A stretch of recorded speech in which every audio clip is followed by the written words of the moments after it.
শহর জুড়ে নিস্তব্ধতা। ঢাকা শহরের মতো ব্যস্ত শহরের মানুষগুলোও নিস্তব্ধতার মায়াজালে আবদ্ধ। রাত প্রায় একটা ছুঁই। ধানবাড়িতে গেমস ক্লাবে একটা ছেলে চিলিয়ে যাচ্ছে। গেমসের মাঝে এতটাই আকৃষ্ট যে তার আশেপাশে কি হচ্ছে না হচ্ছে সে বিষয়ে একদমই তার খেয়াল নেই।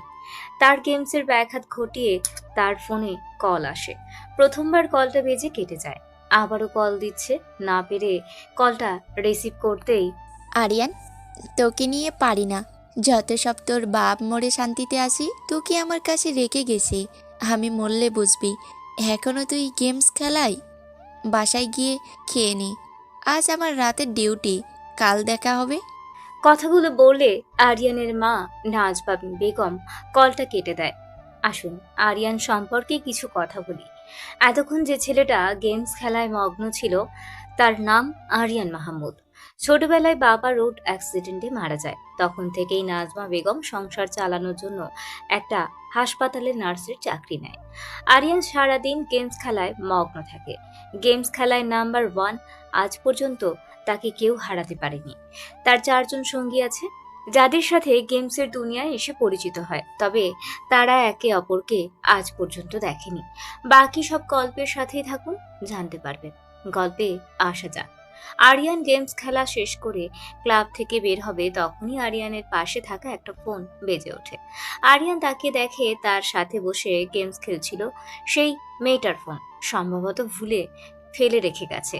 আরিয়ান ফোনটা রিসিভ করতেই হ্যালো, কে বলছেন? জি, আমি আরিয়ান। আপনার পাশে বসেই গেমস খেলেছিলাম। সরি, আমার ফোনটা ভুলে ফেলে গেছি। তুমি একটা কাজ করো, আমি তোমাকে ঠিকানা দিচ্ছি। ফোনটা দিয়ে যাও, বিনিময়ে তোমাকে 10,000 টাকা দিব। আরিয়ান বুদ্ধিমান একজন ছেলে। সে এমনিতেই সারাদিন বেকার বসে থাকে। যদি ফ্রিতে 10,000 টাকা পেয়ে যায় তাহলে বেশ কিছুদিন আয়াসে গেমস খেলে কাটাতে পারবে। কথাগুলো ভেবে মেয়েটার থেকে ঠিকানা নিয়ে তার বাসার উদ্দেশ্যে রওনা হয়। প্রায় 35 মিনিটে মেয়েটার বাসার সামনে গিয়ে দাঁড়ায়। দরজার সামনে গিয়ে টোকা দেওয়ার আগেই ভেতর থেকে আওয়াজ আসে। ঘুরে এসো। আরিয়ান ভেতরে গিয়ে দেখে মেয়েটা শুধু মাত্র একটা টাওয়াল পেঁচিয়ে সোফায় বসে আছে। চুলগুলো থেকে পানি পড়ছে, তার মানে একটু আগেই মেয়েটা গোসল করে বের হয়েছে। আরিয়ান ভালো করে তাকিয়ে দেখে প্রায় টাওয়ালটা হাঁটুর ওপর পর্যন্ত উঠে আছে। মেয়েটার আপত্তিকর জায়গাগুলো স্পষ্ট দেখা যাচ্ছে। কোনো বৃদ্ধ পুরুষও মেয়েটাকে দেখলে ঝাঁপিয়ে পড়বে। বাসাটা একেবারে ফাঁকা, হয়তো আর কেউ থাকে না। আরিয়ান নিজেকে কন্ট্রোল করে দাঁড়িয়ে আছে। মেয়েটার ডাকে বাস্তবে ফিরে। ফোনটা এখানে রেখে এই নাও, তোমার 10,000 টাকা নিয়ে চলে যাও। আরিয়ান ফোনটা দিয়ে টাকাগুলো নিয়ে দ্রুত বের হয়ে যায়। রাস্তায় গিয়ে হাঁপ ছেড়ে বাঁচে। মনে মনে বলে, মালটা হেব্বি করা, মন চাইছিল একটু জড়িয়ে ধরি। হুস, আমি এসব কি ভাবছি? আমি তো এক নারীতেই আসক্ত হব। কথাগুলো বলে আরিয়ান হেসে দেয়। তখনই মনে পড়ে তার মা তো বাসায় নেই। আজকেই সুযোগ। এক প্যাক মারলে কিচ্ছু হবে না। কথাগুলো ভেবে একটা বিয়ার নিয়ে বাসায় চলে যায়। পরের দিন অনেকের চিল্লাচিল্লির আওয়াজ শুনে চোখ ডলতে ডলতে ঘুম থেকে ওঠে। চোখ খুলে সামনে এত পুলিশ দেখে হতভম্ব হয়ে যায়। তাকিয়ে দেখে তার হাতে হাত করা। আরিয়ানের কিছুই মাথায় ঢুকছে না। চিল্লিয়ে বলতে থাকে, আমার হাতে হাত করা কেন? আমি কি করেছি? আর আপনারা আমার বাসায় কি করেন? চুপ শালা! একটা মেয়েকে রেপ করে ছুরি দিয়ে খুন করেছিস, আর বাসায় এসে দিব্যি ঘুমাচ্ছিস, আর এখন বলছিস তোকে হাতকড়া কেন পরাচ্ছি? শালা রেপিস্ট! পুলিশ অফিসারের কথা শুনে আরিয়ানের পায়ের নিচ থেকে মাটি সরে যায়। এইগুলো কি বলছে? সে কাকে আবার রেপ করলো? পুলিশ অফিসারের বলার সময় আরিয়ানের মা নাজমা বেগম উপস্থিত হয়। ছেলের হাতে হাত করা আর পুলিশ দেখে কান্না করে দেয়। তবুও নাজমা বেগম নাছোড়বান্দা। ওনার ছেলে এমন কাজ করতে পারে না। উনি প্রমাণ জিজ্ঞেস করলে কালকে রাতে আরিয়ান ওই মেয়েটার কাছে যাওয়ার ভিডিও দেখায়। আর মেয়েটাকে যে চাকু দিয়ে খুন করা হয়েছে সেটায় আরিয়ানের ফিঙ্গারপ্রিন্ট পায়। আরিয়ানের হাত ঘড়িটাকেও পাওয়া যায়। সব প্রমাণই বলছে খুনটা আরিয়ান করেছে। আর খুনের আগে মেয়েটাকে বেশ কয়েকবার রেপ করা হয়েছে। নাজমা বেগমের সামনে আরিয়ানের কলার ধরে টানতে টানতে পুলিশ নিয়ে যায়। আরিয়ানকে জেলখানায় বন্দি করা হয়। নাজমা বেগম অনেক দৌড়াদৌড়ি করতেছে ছেলেকে ছাড়ানোর জন্য, তবুও পারছে না। অনেক উকিলের পিছনে ঘুরেছে, কেউ কেসটা নিতে চাচ্ছে না, কারণ সমস্ত প্রমাণ আরিয়ানের বিরুদ্ধে। সকাল থেকে নাজমা বেগম থানায় দাঁড়িয়ে আছে ছেলেকে এক নজর দেখার জন্য। আয়াস সাহেব মারা যাওয়ার পর থেকে আরিয়ানের কোনো চাওয়ার অপূর্ণ রাখেনি। নিজে কাজ করে তবুও ছেলেকে কাজ করতে দেয় না। কথাগুলো ভেবেই নাজমা বেগমের চোখগুলো ভিজে আসে। পুলিশ অফিসারকে রিকোয়েস্ট করে ছেলের সাথে কথা বলার পারমিশন পেয়েছে। বাবা, তুই একদম চিন্তা করবি না। আমি জানি তুই কোনো কিছু করিসনি। তোর উপর আমার বিশ্বাস আছে। আমি একজন উকিলকে রাজি করিয়েছি, তোর কেস নিয়ে আদালতে লড়বে। মায়ের মুখের দিকে তাকিয়ে আরিয়ান কান্না করে দেয়। আম্মু, আম্মু, আমি কোনো রেপ বা খুন করিনি। নাজমা বেগম আরিয়ানকে সান্ত্বনা দিয়ে চলে যায়। আরিয়ান গিয়ে বসে পকেটে হাত দিতেই কি জানি হাতে আসে। নিয়ে দেখে একটা কাগজ। কাগজটা খুলতেই কিছু লেখা সামনে আসে। রহস্য একটা নাম মাত্র, এই নামের পিছনে হাজারো রহস্য বিরাজমান। আমি রহস্য নিয়ে খেলতে ভালোবাসি, আর খুন করা আমার নেশা। লেখাটা পড়ে আরিয়ানের মাথায় কিছু ঢোকে না। তখনই কেউ একজন আরিয়ানের মুখ বরাবর লাথি মারে। আরিয়ান মুখ থুবড়ে মাটিতে লুটিয়ে পড়ে। মুখ দিয়ে গল গল করে রক্ত পড়ছে। আস্তে আস্তে সামনে তাকিয়ে দেখে খুনটা কি আরিয়ান করেছে, নাকি তার পেছনে কোনো রহস্য লুকিয়ে আছে। জেলখানায় এসে পায়ের উপর পা তুলে বসে আছিস।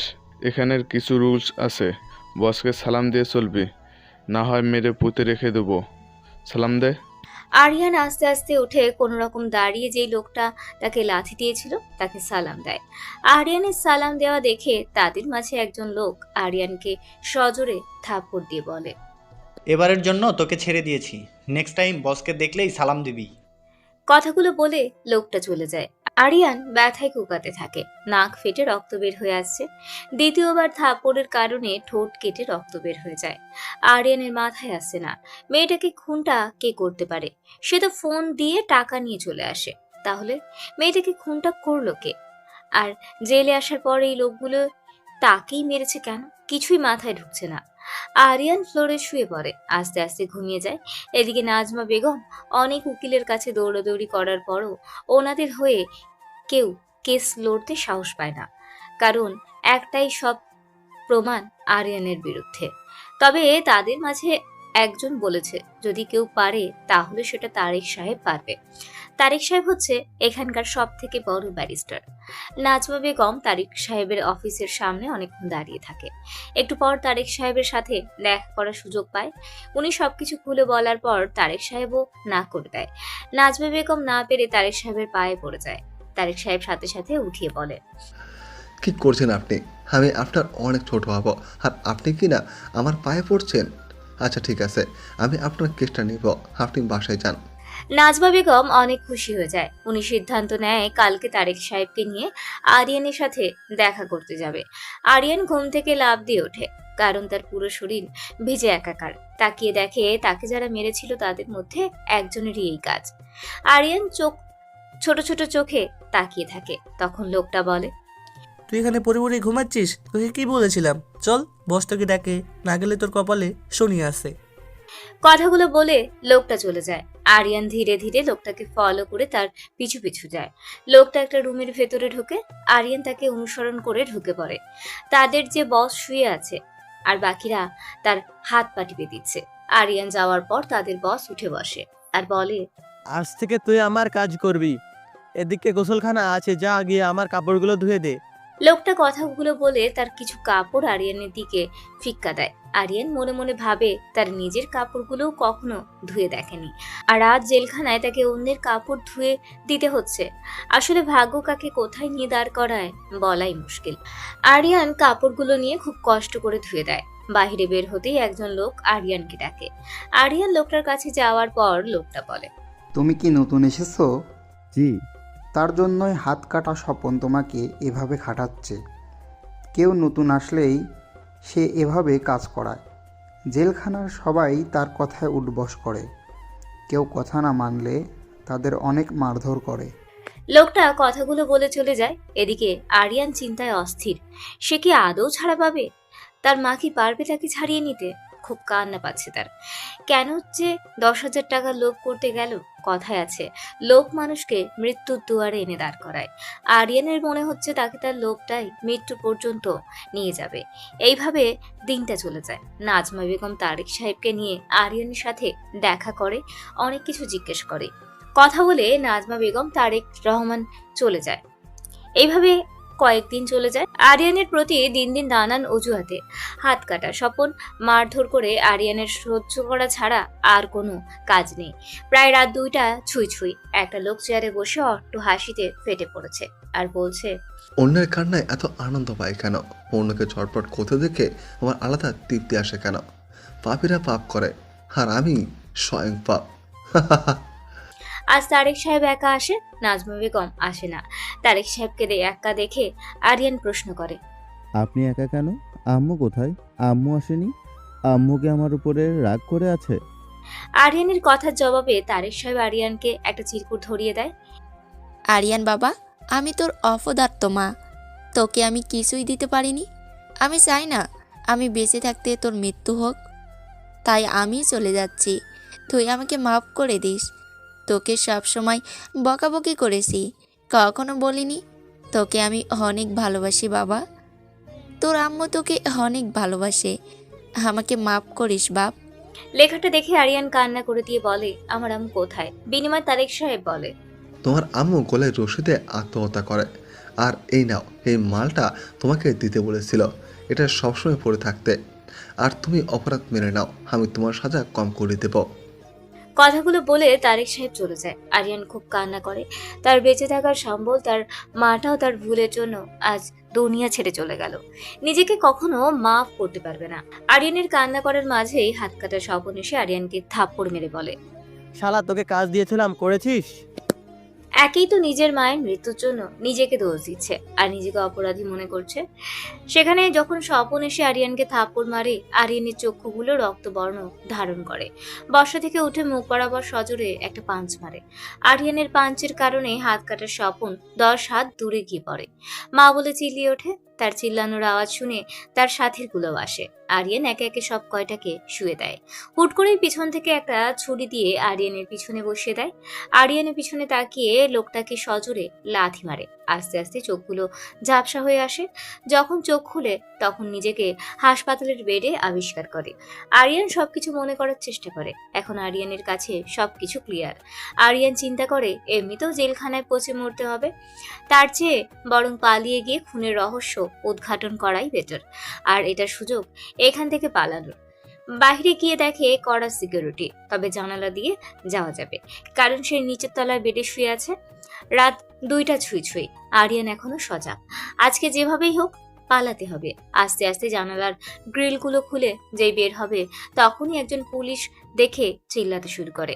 আরিয়ান কোনো রকমে বের হয়ে ঘুরিয়ে দৌড় লাগায়, কারণ আরিয়ান আগে থেকেই জখম হয়ে আছে। হাসপাতাল থেকে বের হয়ে যেই রাস্তায় যায় তখনই একটা মাইক্রো এসে তার সামনে দাঁড়ায়। মাইক্রোতে 2জন লোক, তার মাঝে একজন বলে ওঠে, আরিয়ান, জীবন বাঁচাতে হলে মাইক্রোতে উঠে বসো, আমরা তোমাকে বাঁচাতে এসেছি ফার্স্ট। লোকটার কথা শুনে আরিয়ান কোনো চিন্তা ছাড়াই মাইক্রোতে উঠে বসে, কারণ আপাতত পুলিশ থেকে বাঁচতে পারলেই হয়। তারা কারা পরে দেখা যাবে। আরিয়ান মাইক্রোতে উঠতেই নিমেষেই মাইক্রো হাওয়া হয়ে যায়। পুলিশ খুঁজে পায়নি। বেশ কিছুক্ষণ জার্নির পর মাইক্রোরা একটা পাহাড়ি অঞ্চলে এসে থামে। লোক দুটো বের হয়ে যায়, সাথে আরিয়ানকেও বের হয়ে তাদের পিছু পিছু আসতে বলে। আরিয়ান তাদের পিছু পিছু যায়। লোক দুজন একটা সুইচে চাপ দিতেই মাটির নিচ থেকে একটা সরু রাস্তা বের হয়ে আসে। তারা 3জন রাস্তাটা দিয়ে চলতে শুরু করে। এদিকে আরিয়ানের মনে হাজার প্রশ্ন। এই 2জন লোক কে? আর তাকেই কেন বাঁচালো? আর তাকে চিনে কিভাবে? সব প্রশ্ন যেন আরিয়ানের মাথা চাড়া দিয়ে উঠেছে। তখনই তারা একটা ঘরের ভেতরে প্রবেশ করে। ঘরটা দেখে আরিয়ানের মাথা চক্কর দেওয়ার মতন অবস্থা, কারণ ঘরটার ভেতরে বড় বড় কম্পিউটার, মনিটর, পিসি, একেবারে ভয়ঙ্কর একটা ঘরের মতো। আরিয়ান খেয়াল করে একজন লোক মুখে জোকার মাস্ক পরে কম্পিউটারে কি যেন করতেছে। তাদের সবার পায়ের আওয়াজ শুনে লোকটা কম্পিউটার থেকে চোখ সরিয়ে তাদের দিকে তাকায়। আরিয়ান চোখের দিকে তাকিয়ে অবাক হয়ে আছে, কারণ চোখগুলো মনে হচ্ছে কোনো মেয়ের। আরিয়ানের এভাবে তাকানো দেখে সবাই হো হো করে হেসে দেয়। একজন বলে, নীল শোন, আরিয়ান খুব ভয়ে আসে, দেখ কিভাবে ভয়ে ভয়ে তাকাচ্ছে। বেচারাকে আর ভয় দেখে লাভ নেই, চলো এখন আমাদের পরিচয় দিয়ে ওকে ভয়মুক্ত করি। আদ্রর কথা শুনে নীল মুচকি হেসে বলে। আরিয়ানের সব মনে পড়ে যায়। তার স্কোয়াড ছিল, সেখানে নীল, আদ্র আর তানিশা ছিল। আরিয়ান তাদেরকে জড়িয়ে ধরে বলে, সরি রে, এত ডিপ্রেশনের মাঝে মাথা থেকে চলেই গিয়েছিল। তোরা কেমন আছিস? আরিয়ান কথা বলতে বলতে আদ্র আর নীলকে ছেড়ে তানিশকে জড়িয়ে ধরতে যাবে, তখনই তানিশা আরিয়ানকে থাপ্পড় বসিয়ে দেয় আর বলে, অসভ্য লুচ্চু, সর, একটা মেয়েকে জড়িয়ে ধরতে আসিস, লজ্জা করে না? হুম হুম। আরিয়ান গাল ধরে অবাক হয়ে বলে, তুই মেয়ে কিভাবে? আমাদের সাথে না সেলের ভয়েসে কথা বলতি? আরিয়ানের কথায় আদ্র আর নীল হাসতে শুরু করে। আর বলিস না, আমরাও সেম থাপ্পড় খেয়েছি। তুই যে এত বড় বিপদে আমরা কেউ জানতাম না। হুট করে গেমে আসা বন্ধ, আমরা তো পাগল হয়ে গিয়েছিলাম। তারপর হুট করে তানিশা আমাদের দেখা করতে বলে। তানিশার সাথে দেখা করে জানতে পারি তুই এত বড় বিপদে পড়েছিস। এখন বলতে পারিস তানিশ কিভাবে তোর ব্যাপারে খোঁজ নিয়েছে? তাহলে শোন, তানিশা হলো লেডি হ্যাকার। অনেক বড় বড় হ্যাকারকেও সে নাকানি চুকানি খাওয়াতে পারে। আর আমি কার রেসিংয়ে মেডেল পেয়েছি। আর নীল, আদ্র বলে। আদ্র কথা শেষ করার সাথে সাথে তানিশা বলে ওঠে, আরিয়ান, তোকে পরিকল্পিতভাবে ফাঁসানো হয়েছে, তোরা এদিকে আয়। তানিশার কথাগুলো বলে তাদের সবাইকে কম্পিউটারের সামনে এনে দেখাতে থাকে। তানিশা বলা শুরু করে, দেখ তোরা, এখানে আরিয়ানের 1 মাসের ভিডিও ফুটেজ। আরিয়ান কোথায় কোথায় গিয়েছে সব এখানে আছে, খেয়াল করে দেখ। আরিয়ান যেখানে যেখানে গিয়েছে, ওই যে লাল রঙের মাইক্রো কার্ডটা আরিয়ানকে ফলো করেছে। খোঁজ নিয়ে জানতে পারি কার্ডটা এখানকার এমপির ছেলের। অনেক বড় একটা রহস্য এর মাঝে। আরেকটা বিষয়, আরিয়ান যখন ফোনটা নিয়ে মেয়েটার বাসায় ঢুকে তার ভিডিও ফুটেজ পাওয়া যায়, কিন্তু আরিয়ানের সালাম সাথে বের হওয়ার কোনো ফুটেজই নেই। আর আরিয়ান যখন মেয়েটার বাসায় যায়, ওই দিনও লাল রঙের মাইক্রোটা তাকে ফলো করে। সেম কাহিনী 2016-তে এভাবেই কয়েকটা খুন হয়, যেখানে লাশের পাশে খুনির চুল, ঘড়ি, ফিঙ্গারপ্রিন্টস পাওয়া যায়। আরিয়ানকে পরিকল্পিতভাবে ফাঁসানো হয়েছে। অনেক বড় চক্রান্ত হয়েছে তার সাথে। তানিশার কথায় সবাই চিন্তিত। আরিয়ানের চোখে কান্নার ছাপ, কারণ তার মাকে সে হারিয়েছে। আদ্র বলে, আরিয়ান, তুই কোনো চিন্তা করিস না, আমরা সবাই তোর পাশে আছি। তোকে নির্দোষ প্রমাণ করবো ইনশাল্লাহ। দেখ, নীলকেও বেচারা বউ ফেলে রেখে আমাদের সঙ্গ দিচ্ছে তোকে বাঁচানোর জন্য। আরিয়ান তাদের সবাইকে একসাথে জড়িয়ে ধরে কান্না করে দেয়।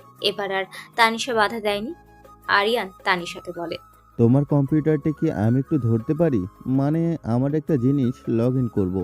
করতে পারো, তবে খেয়াল রাখিও হ্যাকিং সাইটের দিকে যেও না। তানিশার কথায় আরিয়ান ঠোঁট চেপে হাসে।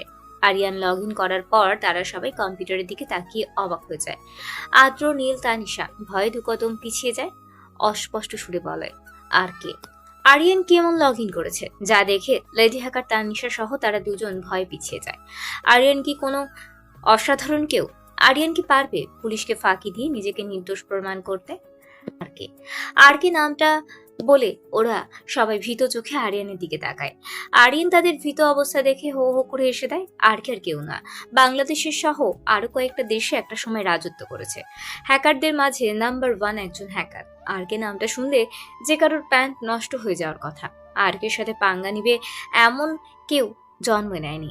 বাংলাদেশের সাইবার নিরাপত্তা সবকিছু যখন ডার্ক হ্যাকার নামের একদল হ্যাকার টিম হ্যাক করে নেয়, তখন সেখানের চিফ নাজমুল সহ সবাই আতঙ্কে ছিল। তখন সেখানকার একজন আরকের নাম বলে, আরকে ছাড়া কেউ পারবে না। তখন নাজমুল খুব কষ্ট করে আরকের সাথে যোগাযোগ করে। 5 মিনিটের ভেতরেই সবকিছু ফিরিয়ে আনে, সাথে ডার্ক হ্যাকার টিমের লোকেশন বের করে তাদের ধরিয়ে দেয়। তখন সেখানকার চিফ আরকে তাদের সাথে কাজ করার জন্য রিকোয়েস্ট করে, কিন্তু আরকে অস্বীকার করে দেয়। নাজমুলকে বলে কোনো দরকার লাগলে যেন তাকে জানায়। তানিশ বলে, আমার তো বিশ্বাসই হচ্ছে না যে আর্কের সাথে পুরো বাংলাদেশ কথা বলতে চায়। তাকে দেখার জন্য বাংলাদেশের প্রত্যেকটা হ্যাকার পথ চেয়ে বসে আছে, যাকে বস মনে করে তার দেখানো পথে হ্যাকিং জগতে আসা। সেই আরকে আমাদের বন্ধু হয়েছিল। সেই আরকে আজ খুনের দায়ে এভাবে ছটফট করতেছে। আরিয়ান, সত্যি কি তুমি আর কে? নীল আর আদ্র আরিয়ানের মুখের দিকে তাকিয়ে থাকে। আরিয়ান মুচকে একটা হাসি দিয়ে বলে, খুবই সাদাসিধে হয়ে থাকতে চেয়েছিলাম, কিন্তু ভাগ্য আমাকে সাদাসিধে থাকতে দেয়নি। ভাগ্য আমাকে বারবারই আমার অতীতে এনে দাঁড় করায়। আরিয়ানের কথা শেষ হওয়ার আগেই আদ্র বলে, আপনি যদি আর কেউ হন তাহলে আমার প্রশ্নের উত্তর দিন। আমি শুনেছি আপনি প্রথমে জনগণের হয়ে কাজ করেছিলেন, পরে নাকি বাংলাদেশ ব্যাংক হ্যাক করে টাকা নেওয়ার চেষ্টা করেছেন, যার ফলে আপনি ধরা পড়ে যান। এটা কি সত্যি? আদ্রর কথা শুনে আরিয়ান হাসতে শুরু করে। হাসতে হাসতে নীলকে বলে, সিগারেট হবে নাকি? নীল পকেট থেকে সিগারেট বের করে দিতেই আরিয়ান সিগারেট ধরিয়ে উপরের দিকে তাকিয়ে বলতে শুরু করে, যখন আমি ক্লাস 10-এ পড়ি তখন থেকেই হ্যাকিংয়ের অন্যরকম একটা নেশা কাজ করত। আমি খুবই করে চাইতাম আমিও একজন বড় হ্যাকার হব। আম্মুর কাছে থেকে টাকা নিয়ে কিনে আনি কম্পিউটার, পিসি, বিভিন্ন ধরনের যন্ত্রাংশ বা জিনিস। আস্তে আস্তে হ্যাকিংয়ের রাজ্যে চলে যাই, গড়ে তুলি আরকে এর সাম্রাজ্য। আমাদের এলাকার একজন ভাই থাকতো, তার নাম রাজ মাহমুদ। উনি হ্যাকিংয়ের দক্ষ ছিল। এতটাই ভালো সম্পর্ক গড়ে ওঠে, আমি যে ওনাকে আরকে এটা ভার্সিটি লাইফ শেষ হওয়ার পরে বলি।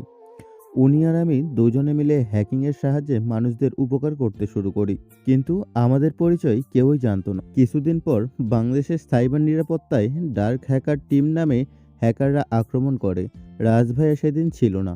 আমি একাই গিয়ে 5 মিনিটেই সব কিছু ব্যাক এনে দিই, ডার্ক হ্যাকারদের টিমকে ধরিয়ে দেই। সেদিন আমি অনেক খুশি ছিলাম, কারণ নিজ দেশের জন্য কিছু করতে পেরে। তার কিছুদিন পর কে জানি আমার নাম ব্যবহার করে বাংলাদেশ ব্যাংকের সব টাকা নিয়ে চলে যায়। পুলিশ এসে আমাকে অ্যারেস্ট করে। জেলখানায় সেদিন রাজভাইয়া এসে আমাকে বলে, আরিয়ান, কেমন দিনকাল চলছে? তোকে নিয়ে অনেক দিন চলবো মনে করেছিলাম, কিন্তু তোর সবটা জুড়ে আদর্শ আর আদর্শ। কোনো অন্যায় পথে চলবি না জানি, তাই আমি বাধ্য হয়েই তোকে ফাঁসিয়ে দিই। আর শোন, বাংলাদেশ ব্যাংক আমিই হ্যাক করি। ডার্ক হ্যাকার টিমের মেইন হ্যাকার সূর্য আমাকে 500 কোটি টাকার অফার করে তোকে ফাঁসানোর জন্য। আমি কি করতে পারি বল? এত টাকা হাতছাড়া করতে চাইনি। কথাগুলো বলেই রাজ ভাইয়া উধাও হয়ে যায়।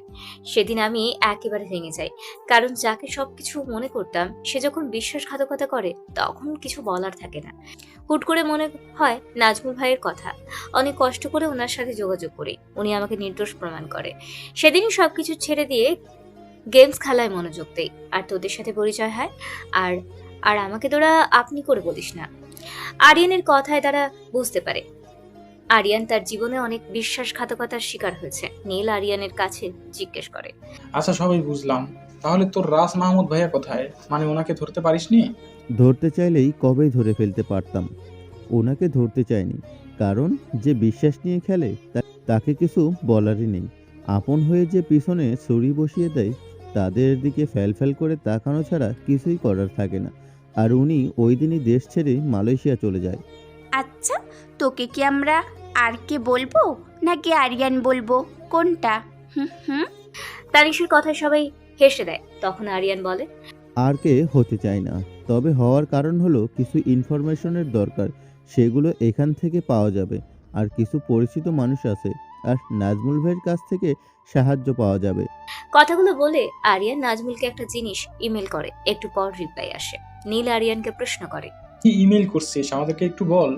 আমাকে যে গাড়িটা ফলো করেছে সেটা কার নামে রেজিস্টার করা সেটা জানতে হবে, কারণ তোরা বলেছিলি এমপির ছেলে, আসলেই কি তার? তবে এখন কনফার্ম হলাম সেটা এমপির ছেলেরই। তাহলে আমাদের প্রথম কাজ হবে এমপির ছেলেকে ফলো করা। তাকে কোথায় পাওয়া যাবে জানিস? এমপির ছেলেকে বারে পাওয়া যাবে, সে মেয়েদের প্রতি আসক্ত, সেখানে প্রতিদিন পাওয়া যায়। তাহলে তো হয়ে গেল, আমরা সবাই আজকে বাইরে যাব, গিয়ে দেখবো কাহিনী কি। আদ্রর কথা শেষ হওয়ার আগেই তানিশ তাদেরকে বলে সবকিছু গুছিয়ে এখনই বের হতে হবে, কারণ পুলিশ তাদের লোকেশন পেয়ে গেছে। তানিশের কথা শুনে সবাই তাড়াতাড়ি বের হয়ে যায়। নীল তাড়াতাড়ি গাড়ি নিয়ে আসে। গাড়ির মাঝে আদ্র বলে, পুলিশ আসতেছে, তুই কিভাবে জানলি বল? আরে গাধা, আমি আমাদের সব জায়গার সিসিটিভি ফুটেজ হ্যাক করেছিলাম, সেখানেই দেখতে পেয়েছি পুলিশ আসতেছে। তানিশের কথা শেষ হওয়ার আগেই তাদের গাড়িতে আর একটা গাড়ি এসে জোরে ধাক্কা মারে। নীল কোনো রকম সামলে নেয়। গাড়ির থেকে অজস্র গুলি ছুটতেছে। এটা পুলিশের গাড়ি, না হলে কার গাড়ি হতে পারে? আদ্র কান্না করে দিয়ে বলছে, আমি নতুন নতুন প্রেম করতেছি, মনে হচ্ছে আমার সংসার করা হবে না। আম্মু তোমার ছেলে আর বাঁচবে না। তোর নটাঙ্কি বন্ধ কর। আমিও নতুন নতুন বিয়ে করেছি। চুপ কর শালা, বাঁচার চিন্তা কর। তারা দুজন প্যাচাল পাড়া শুরু করেছে। আরিয়ান গাড়িটা দেখার চেষ্টা করে। গাড়িতে থাকা লোকটাকে দেখে আরিয়ান স্তব্ধ হয়ে যায়। কারণ গাড়িতে ছিল হাত কাটা স্বপন। আরিয়ান বুঝতে পারে না হাত কাটা স্বপন কিভাবে বের হলো, আর তাকে কেন মারতে চাইছে। জেলের সামান্য ঘটনা তো তাকে এভাবে মারতে আসার কথা না। আরিয়ানের মাথায় কিছুই যায় না। তখনই হাত কাটা স্বপন আরিয়ানদের গাড়ির টায়ারে গুলি ছোড়ে, যার ফলে গাড়ি বন্ধ হয়ে যায়। আদ্র তো ভয়ে মাখামাখি, বাকিরাও আতঙ্কে আছে। সবার হাতে গান, তাদের দিকেই তেড়ে ফুরে আসছে। আরিয়ান সবাইকে শান্ত হয়ে বসতে বলে। আরিয়ান নিজেই গাড়ি থেকে বের হয়ে যায়। হাত কাটা স্বপনের সামনে এসে দাঁড়াতেই তোর প্রাণ কই মাছের রে, তোকে জেলখানায় মারতে চেয়েছিলাম, কিন্তু তোর কলিজা আছে তাই এই পর্যন্ত চলে আসলি। তোর প্রশংসা করতে হয় রে, তবে আর দৌড়াতে পারবি না। এখন তোকে মেরে বসকে খবরটা জানাতে পারলেই আমি পাবো টাকা। হে হা হা হা। আরিয়ানের বুঝতে অসুবিধা হয়নি। তার সাথে ঘটে যাওয়া সবকিছুই পরিকল্পিত ছিল। আর হাত কাটা স্বপন তার সাথে খারাপ ব্যবহার করত তাকে মারার জন্যই। আর হাত কাটা স্বপন তার বসের কথায় আবার তাকে মারতে এসেছে। আরিয়ান হাসতে শুরু করে। কিরে, মরার কথা শুনলে সবাই কান্না করে আর তুই হাসছিস? পাগল হয়ে গেলি নাকি রে? মরবে তো, তবে আমি না, তুই। আর কি জিনিস তা আজ তোকে বোঝাবো। আরকে নামটা শুনেই স্বপন পিছিয়ে যায়। এই সুযোগে আরিয়ান লাথি দিয়ে পিস্তলটা নিয়ে নিমিষেই তার সাথে লোকগুলোকে শুট করে দেয়। স্বপন অবাক হয়ে যায়, তার সাথে গাড়িতে থাকা তানি, সাদ্র, নীল সহ সবাই। আরিয়ান স্বপনের মুখে লাগাতার পিস্তলের পিচ দিয়ে বাড়ি দিচ্ছে। নাক ফেটে গলগল করে রক্ত পড়ছে। তবুও বেচারা বসের নাম বলে না। এক পর্যায়ে আরিয়ান মুখের ভেতরে পিস্তল ঠেকিয়ে ধরে। স্বপন ভয়ে মাথা নাড়িয়ে বসের নাম বলবে। যখনই নাম বলবে তখনই বাইক দিয়ে দুজন লোক এসে স্বপনের কপাল বরাবর শুট করে। সাথে সাথে স্বপন মারা যায়। আরিয়ান বাইকের পিছনে দৌড়ে লাভ হয়নি। রাগে পিস্তলের সব বুলেট উপরে ছুটতে শুরু করে। কাঁধে কারো স্পর্শে পিছনে তাকিয়ে দেখে বাকিরা সবাই তার পিছনে দাঁড়িয়ে আছে। নীল বলতে লাগে, আচ্ছা, আমরা যে আরকে কে চিনতাম, তুই কি আসলেই সেই আরকে? যদি তাই হতো তাহলে আমরা আরকে সম্পর্কে যা শুনেছি সবাই কি মিথ্যা? আমরা তো ঠান্ডা মাথার মাস্টার মাইন্ড আরকে চিনি, যে কখনো না রেগে ঠান্ডা মাথায় চিন্তা করে। নীলকে থামিয়ে আদ্র বলে, আরিয়ান, তুই আরকে হয়ে চিন্তা কর। আমাদের হাতে আরেকটা ক্লু আছে। এমপির ছেলে তাড়াতাড়ি যেতে হবে, না হয় দেরি হয়ে যাবে। আমাদের শেষ ভরসা এমপির ছেলে। আদ্রর কথা শুনে তারা তিনজন স্বপনের গাড়ি নিয়ে বের হয়ে যায়। সাথে একটা করে পিস্তল নিয়ে নেয়, কারণ রাস্তায় দরকার লাগতে পারে। বারটা খুঁজতে খুঁজতে তাদের অনেকটাই দেরি হয়ে যায়। আবার পুলিশ তাদের পিছনে পড়েছে। তারা কেউ বুঝতে পারছে না এই পুলিশ হুটহাট কোথা থেকে উদয় হচ্ছে। তারা বাড়ি গিয়ে দেখে সেখানে কেউ নেই, আর সবকিছু ছড়িয়ে ছিটিয়ে আছে। এমপির ছেলের লাশটা ফ্লোরে পড়ে আছে, পুরো শরীর রক্তাক্ত, খুব বাজেভাবে মারা হয়েছে। আরিয়ান তাদের সবাইকে নিয়ে তাড়াতাড়ি বের হয়ে যায়, কারণ এখন পুলিশ আসার সম্ভাবনা বেশি। তারা সবাই আদ্রর বাড়িতে চলে যায়, কারণ আদ্রর ফ্যামিলি তার সাথে থাকে না, একা থাকে। আমরা যেখানে যাচ্ছি সেখানে পুলিশ হাজির, গুন্ডা পান্ডা এসে হাজির হয়ে যায়। আমার মনে হচ্ছে আমাদের পেছনে লোক লাগানো আছে। আদ্রর কথা শুনে নীল বলে, আমারও সেম মনে হচ্ছে। কিভাবে তারা হাজির হয়ে যাচ্ছে আর পুলিশ তো পিছুই ছাড়ছে না। আমরা সবাই বিপদে আছি, শেষ ভরসাও হারিয়ে ফেলেছি। নীলের কথায় ফোড়ন কেটে তানিশ বলে, আমার কাছে মনে হচ্ছে না আমাদের কেউ ফলো করছে। আমি লক্ষ্য করে রেখেছি হুটহাট পুলিশ আসছে, তবে কাউকে ফলো করতে দেখিনি। আর বারে যে যাব এটা আমরা ছাড়া কেউ জানে না। তাহলে সেখানে এমপির ছেলেকে মারলো কে? তানিশের কথায় আরিয়ানের কাছে যুক্তিসঙ্গত মনে হয়েছে। তখনই তার মনে পড়ে যায় তার গলায় তার মায়ের শেষ চিহ্ন লকেটের কথা। লকেটটা একটা চুমু দিয়ে আরিয়ান হাসতে শুরু করে আর বলে, আমাদের রাজ্যটা একদমই রাফিয়ান রাজ্যের মতো। কে কাকে মেরে তার স্থান নিতে চাই কেউ জানে না। তবে শিয়াল যতই চালাক হোক, জঙ্গলের রাজা সিংহই থাকে। এটা আমার রাজ্য। রাজা ছিলাম, রাজা থাকবো। রাস্তার কুকুররা তো দূর থেকে ঘেউ ঘেউ করতেই পারবে, কাছে এসে লড়াই করার শক্তি লাগে না। আরিয়ানের কথার আগামাথা কেউ বুঝতে পারল না, সবার মাথার উপর দিয়ে গেল। তবে তারা বুঝতে পেরেছে আরিয়ান তার আগের রূপ ধারণ করবে। সে যে রূপে সবার প্যান্ট নষ্ট হয়ে যায়। এদিকে রাজ মালয়েশিয়ার থেকে ছটফট করছে। সেখানে নিজের একটা গ্যাং তৈরি করেছে। রাজ মাহমুদ নামটা সবার জন্য এক আতঙ্ক। তবে আরিয়ানের সাথে বেইমানি করার পর সবসময় তার একটা খারাপ লাগা কাজ করে। আরিয়ান তাকে অনেক বিশ্বাস করত, কিন্তু সেই বিশ্বাসের মর্যাদা দিতে পারেনি। রাজের ভাবনার মাঝেই তার ফোনটা বেজে ওঠে। তাকিয়ে দেখে অনেকদিন পর ডার্ক হ্যাকার কিং এর লিডার সূর্য তাকে ফোন দিয়েছে। ফোনটা রিসিভ করতেই বলে, রাজ, তোমাকে আমার দরকার। তুমি হয়তো জানো আরিয়ানকে চিফ নাজমুল ছাড়িয়ে নিয়ে গেছে, কিন্তু ট্রাক হ্যাকার টিমদের সাথে আমার একমাত্র আদরের ভাইটাও ছিল। আরিয়ানের জন্য আমি আমার ভাইটাকে হারিয়ে ফেলি, তাই সেদিন তোমাকে টাকা দিয়ে আরিয়ানকে জেলে পাঠায়। লাভ হয়নি, তাই আবার একটা নতুন গেমে আরিয়ানকে ফাঁসিয়ে দিই, কিন্তু আরিয়ানের কই মাছের প্রাণ সেখান থেকেও বেঁচে গেল। তুমি দেশে আসো, আরিয়ানকে মারার জন্য তোমাকে আমি যত টাকা লাগে দিব, তার বিনিময়ে আরিয়ানের লাশ আমার সামনে দেখতে চাই। সূর্যের কথা শেষ হতেই রাজ বলে, আপনি তো জানেন রাজ মাহমুদ টাকার বিনিময়ে সব কিছু করতে পারে। আমার ডিকশনারিতে টাকার আগে কিচ্ছু নেই। जब पैसा की बात आती है तब मैं सब कुछ करने के लिए तैयार हूँ। हा हा हा हा, आई एम कामिंग। কথাগুলো বলে রাজ কলটা কেটে দেয়। এদিকে সূর্য পায়ের উপর পা তুলে সিগারেট টান দিয়ে ধোঁয়াগুলো উপরে ছুঁড়ে মেরে বলতে লাগে, মাস্টারমাইন্ডের জগতে কেউ কাউকে বিশ্বাস করতে পারে না। টাকার বিনিময়ে ভাই ভাইকে মারতেও দুবার চিন্তা করে না। পুরো গেমটা আমার। আর কে তুই আরিয়ান সে কবে থেকেই জানি। প্রথমে মনে করেছিলাম তোকে আমার দলে নিয়ে কাজ হাসিল করব, কিন্তু তুই হলি বিষাক্ত সাপ, তাই তোর উপহার মৃত্যু। আরিয়ান হঠাৎ কেন তার মায়ের দেওয়া লকেটে চুমু খেলো? সূর্য মূলত কে? এই গল্পের মাস্টার মাইন্ড আরিয়ান নাকি অন্য কেউ? মাস্টারমাইন্ডের জগতে কেউ কাউকে বিশ্বাস করতে পারে না। রাত প্রায় 2টা ছুঁই ছুঁই। রাতের নির্জনতায় শহরটা স্তব্ধ। শহরের বেশিরভাগ মানুষ ঘুমে কাতর। আরিয়ান মুখে সিগারেট গুজে ব্যালকনি দিয়ে দূর আকাশের দিকে তাকিয়ে আছে। কতই না নিষ্ঠুর এই জগৎ। যতই পিছনে ছেড়ে আসতে চায়, ততই বাস্তবতা তাকে তার নিষ্ঠুর জগতে এনে দাঁড় করায়। সে চায় না অন্ধকার জগতে আবার এসে তাণ্ডব চালাতে, তবে তাকে বাধ্য করেছে। আরিয়ান তার মায়ের শেষ চিহ্ন লকেটের দিকে তাকিয়ে বাঁকা একটা হাসি দিয়ে ল্যাপটপের সামনে বসে কাজ করতে শুরু করে। কাজ শেষ করে অট্ট হাসিতে ফেটে পড়ে। তার হাসির আওয়াজ এতই তীব্র ছিল যে তানিশার ঘুম থেকে উঠে যায়। আস্তে আস্তে ব্যালকনিতে এসে দেখে আরিয়ান ল্যাপটপের সামনে বসে হাসতেছে। তানিশা আরিয়ানের পিছনে এসে দাঁড়িয়ে থাকে। কাদের উপস্থিতি টের পেয়ে তাকিয়ে দেখে তানিশা। আরিয়ান বলে, তানিশা, ওই দূর আকাশের দিকে তাকিয়ে দেখ। তারাশূন্য আকাশটা কেমন কালো আকৃতি ধারণ করেছে। একটু আগেও কতই সুন্দর ছিল, তারা চাঁদ সহ সবই ছিল, কিন্তু সময়ের ব্যবধানে পাল্টে গেছে। জানিস তানিশা, আমি চাইনি কালো দুনিয়াতে যেতে, কিন্তু ওরা আমাকে ভালো থাকতে দেয়নি। একজনকে কুত্তার নেই দৌড়িয়ে দৌড়িয়ে মারবো। আমি আমার কালো দুনিয়ায় আবার ব্যাক করব। কথাগুলো বলে আরিয়ান হো হো করে হাসতে থাকে।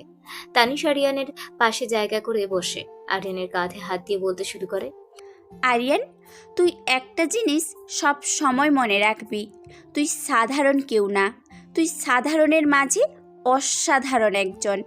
আর তোর মন মানসিকতার সম্পর্কে যতই বলবো কম হয়ে যাবে। আর কে কেমন পুরো বাংলাদেশের মানুষ জানতো। এটাই তোর সুযোগ, নিজের আগের পরিচয়ে ফিরে গিয়ে ময়লা লাগানো মানুষগুলোকে তার স্থানটা দেখিয়ে দে। আর তোর মায়ের খুনের সাথে তোকে জেলে নেওয়া লোক একটাকেও ছাড়বি না। আমরা তোকে সব সময় সাপোর্ট করব। তানিশার কথায় আরিয়ান একটু হাসে। এদিকে ডার্ক ওয়ার্ল্ডের অন্যতম হ্যাকার রাজ মাহমুদ বাংলাদেশে এসে পা রাখে। সূর্য তাকে পিক আপ করার জন্য আসে। রাজ সূর্যের ফার্ম হাউসে আসে আরিয়ান মাহমুদকে মারার জন্য পরিকল্পনা করতে থাকে। রাজ মাহমুদ জানে আরিয়ান কোনো পাতি খেলোয়াড় না, তার সাথে খেলতে হলে কলিজার প্রয়োজন। আরিয়ান ডার্ক ওয়ার্ল্ডের সব থেকে ভয়ঙ্কর একজন হ্যাকার। সূর্য রাজকে বলে, রাজ, আরিয়ানকে যেভাবে হোক মারতে হবে। তার জন্য আমার ব্যবসা সহ আমার ভাইটাকে হারিয়েছি। আমি আরিয়ানের লাশ চাই, তার বিনিময়ে সব কিছু তোমাকে দেব। সূর্যের কথা শুনে রাজ মাহমুদ হাসতে শুরু করে। রাজের কাছে সূর্যের কথাটা ফান ছাড়া কিছুই মনে হলো না। রাজ বলে, সিংহের রাজ্যে এসে সিংহকে মারার চিন্তা করা নিতান্তই বোকামি। সিংহ এমন একটা প্রাণী যার গর্জনে জঙ্গলের সব প্রাণীর আত্মা শুকিয়ে যায়। ভয়ঙ্কর প্রাণীও সিংহের ভয়ে কাঁপাকাঁপি লাগিয়ে দেয়। আরিয়ান হচ্ছে একটা জ্বলন্ত সিংহ, এত সহজেই তাকে মারা যাবে না। আচ্ছা সূর্য সাহেব, আমাকে একটা খবর দিতে পারবেন? রাজের কথায় সূর্য মাথা নাড়িয়ে বলে, আমাদের হ্যাকিং জগতের সাথে ভয়ঙ্কর একটা মাফিয়ার আবির্ভাব হয়েছিল। কয়েক মাসেই তাদের নামডাক বিভিন্ন দেশে ছড়িয়ে গিয়েছিল, যার নাম ছিল ডেভিল কিং। তার বিষয়ে আমাকে কিছু বলতে পারবেন? রাজের কথায় সূর্য বলে, ডেভিল কিং হুট করে হারিয়ে যায়, তবে ডেভিল কিংকে কেউ দেখেনি। আমাদের যেমন সাইবারের রাজত্ব, তেমন ডেভিল কিংয়েরও ছিল মাফিয়া জগতের রাজত্ব। আচ্ছা, তুমি ডেভিল কিংয়ের কথা কেন জিজ্ঞেস করতেছো? কারণ আরিয়ানকে মারতে গেলে কোনো মাফিয়ার সাহায্য নিতে হবে। মাফিয়াদের কাজ টাকার বিনিময়ে কাজ করা। আমার টিম সহ একজন মাফিয়াকে লাগবে। মিস্টার কিং নামে বর্তমান একদল মাফিয়া আছে, যারা পুরো বাংলাদেশের নিজেদের টিম দিয়ে ঘেরাও করে রেখেছে। তাদের সাথে কথা বলা দরকার। তারা সঙ্গ দিলে আরিয়ানকে মারতে আমাদের সহজ হয়ে যাবে। সূর্যের কথা শুনে রাজ ঠোঁট বাঁকিয়ে হাসতে থাকে, কারণ রাজ মাহমুদকে এমন কোনো মানুষ নেই চিনে না। এদিকে আরিয়ান তানিশার সাথে গল্প করে ঘুমাতে চলে যায়। নীল সকালে উঠে সবাইকে জাগিয়ে দেয়, কারণ তাদের কাছে কোনো রকম ক্লু নেই। আরিয়ানের সাথে হয়তো তাদের জীবনটাও শেষ হয়ে যাবে। সবাই চিন্তিত, শুধু আরিয়ান বাদে। আরিয়ান সবাইকে নিয়ে একটা জঙ্গলে চলে যায়, ভয়ঙ্কর একটা জায়গা। দিনের সময় বিদঘুটে অন্ধকার। আরিয়ান তাদের নিয়ে জঙ্গলের একেবারে ভেতরে গাড়ি থামায়। আদ্র এমনিতেই ভীতু, সে তো নীলকে এক প্রকার জড়িয়ে ধরে আছে। নীল সহ্য করতে না পেরে বলেই বসলো, কিরে আদ্র, আমি কি তোর গার্লফ্রেন্ড লাগি নাকি, যেভাবে আমাকে জড়িয়ে ধরে আসিস? আমার বিবাহিতা বউও আমাকে এইভাবে ধরেনি। নীলের কথায় তানিশা জোরে হেসে দেয়। আদ্র লজ্জায় পড়ে যায়। তানিশা আরিয়ানকে বলে, আরিয়ান, তুই আমাদের কোথায় নিয়ে যাচ্ছিস একটু বলবি প্লিজ? এই ভয়ঙ্কর জঙ্গল দেখেই তো গা শিউরে উঠতেছে। তানিশার কথায় আরিয়ান থমকে যায়। আরিয়ানের সাথে সাথে তারাও দাঁড়িয়ে যায়। আরিয়ান জঙ্গলের ভেতরের একটা গুহায় প্রবেশ করে। আরিয়ান সাইডে একটা বাটন চাপ দিতেই গুহাটা কেঁপে ওঠে। আস্তে আস্তে একটা দরজা খুলে যায়। আরিয়ান তাদের নিয়ে ভেতরে প্রবেশ করে।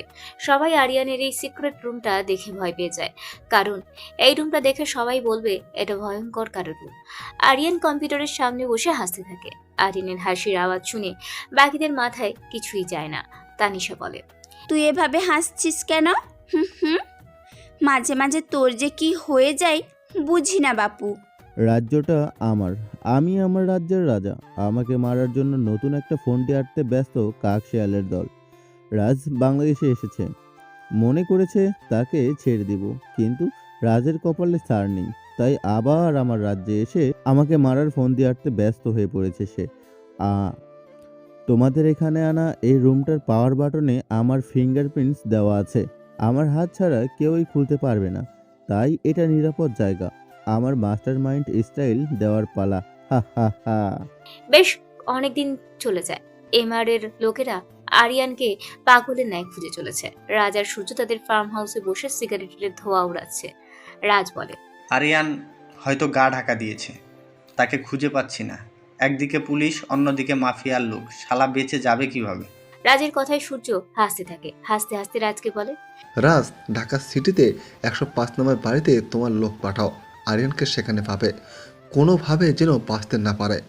সূর্যের কথায় রাজ অবাক হয়ে যায়, কারণ সূর্য জানে কিভাবে আরিয়ান সেখানে আছে।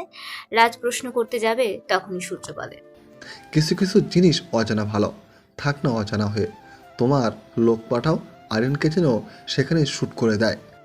রাস্তার লোকেদের পাঠিয়ে দেয়। একটু পরে একজন লোক খবর দেয় আরিয়ানকে সেখানে ঘুমন্ত অবস্থায় পায়, আর ঘুমের মাঝেই শুট করে দেয়।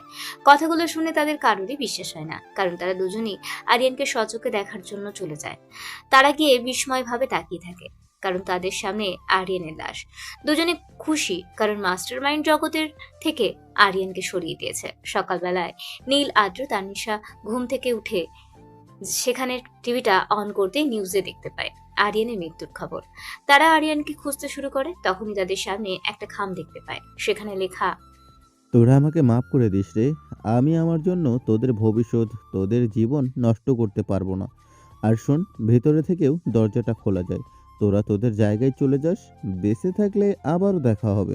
লেখাগুলো পড়ে তারা সবাই কান্নায় ভেঙে পড়ে, কারণ আরিয়ান তাদেরকে ঘুমের মাঝেই রেখে চলে যায়। তারা বিশ্বাস করতেই পারতো না। তানিশা চিল্লিয়ে কান্না করতে থাকে আর ফিসফিস করে বলে, আরিয়ান, তোকে ভালোবেসে ফেলেছি রে, বলতেও পারলাম না। তুই কিভাবে এভাবে চলে যেতে পারলি? তুই ছোট সময় থেকে যাকে চেয়েছি তাকেই হারিয়েছি, আজ তোকেও হারিয়ে ফেললাম। তখনই আদ্র বলে, আরিয়ান সত্যি কি মারা গেছে? আর মারা গেলেও তার প্রতিশোধ নিবে কে? নাকি এটা আরিয়ানের মাইন্ড স্টাইল? কি হবে সামনে? নীল, রহস্যের মাঝে এসে আমরা সবাই আটকা পড়েছি। হঠাৎ করে আরিয়ান চলে যাওয়া, আরিয়ানের মতো মাস্টার মাইন্ড খেলোয়াড়কে শ্যুট করে মেরে ফেলা, কেন জানি এগুলো সব আমার মাথার ওপর দিয়ে যাচ্ছে। আর তানিশা, সেই শুরু থেকেই আমরা বুঝতে পেরেছি তুই আরিয়ানকে ভালোবেসে ফেলেছিস। আর কি করার, ভাগ্যকে মেনে নিতে হয়। আদ্রুর কথা শুনে তানিশার চোখ দিয়ে কয়েক ফোঁটা অশ্রু মাটিতে গড়িয়ে পড়ে। চোখগুলো অসম্ভব ফুলে গেছে। তানিশা দেখতে অসম্ভব সুন্দর।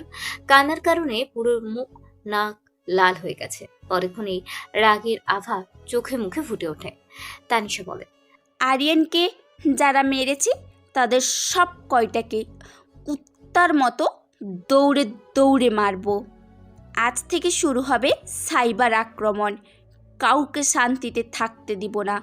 তানিশার কথা শুনে শান্ত শিষ্ট নীল কান্না মাখা কণ্ঠে বলে ওঠে, তানিশা আর আদ্র আরিয়ানকে এই অল্প দিনে ভাইয়ের স্থান দিয়েছে। তার এমন অবস্থার জন্য আমারও কষ্ট হচ্ছে, কিন্তু তাড়াহুড়া করে যা করবে সবই ভুল হবে।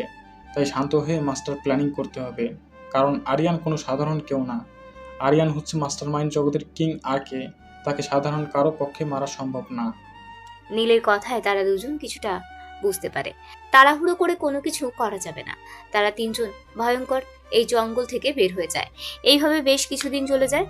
রাত 2টা ছুঁই ছুঁই। এবার কিং মিস্টার নাসিব একটা বারে বসে আছে। রাজের কাছ থেকে সুপারি নিয়ে আজ তাদের ঈদের দিনের সমান। মদ খেয়ে টাল হয়ে বারে বসে আছে। তার সাথে বেশ কয়েকজন চেলাপোলা রয়েছে। মদ খাচ্ছে আর বলছে, তারা দুজন কত বোকা। রাজ মাহমুদের নাম শুনলেই সাধারণ মানুষের অবস্থা খারাপ হয়ে যায়। সেই রাজ মাহমুদ আমাকে সাধারণ একজনকে মারার জন্য 10 কোটি টাকা দিল। রাজ মাহমুদ বললে এমনিতেই করে দিতাম, আর সে 10 কোটি টাকা দিল। কথাগুলো বলে এমআর কিং নাসিব অট্ট হাসিতে লুটিয়ে পড়ে। এদিকে একজন আগন্তুক বারে প্রবেশ করে। কালো কোট, কালো প্যান্ট, মাথায় কালো হুডি। একেবারে রিয়েল মাফিয়া যেন এখানে প্রবেশ করেছে। আগন্তুকটা বারে প্রবেশ করে, নাসিবের সামনাসামনি বসে। এক নিঃশ্বাসে বিয়ারের বোতলটা খালি করে ফেলে আর নাসিবের দিকে তাকিয়ে বলে, একটা রাজ্যের মাঝে হাজারের অধিক শত্রু থাকে।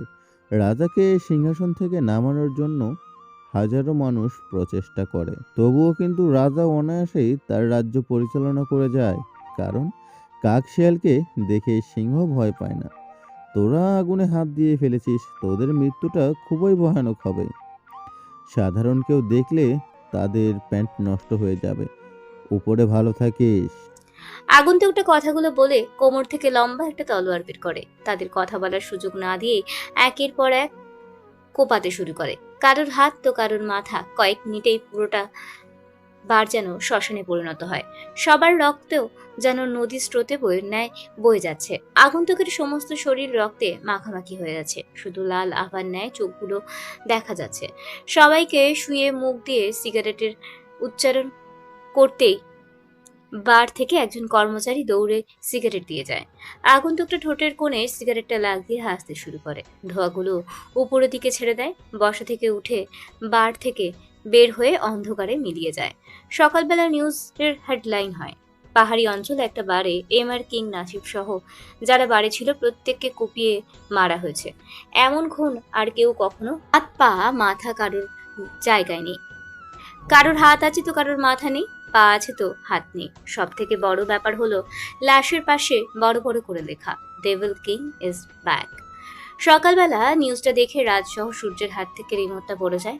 তাদের হাত কাঁপতে শুরু করে। হুট করে ডেভিল কিং কেন এলো আর এমআর কিংকে কেন মারলো তাদের মাথায় আসছে না।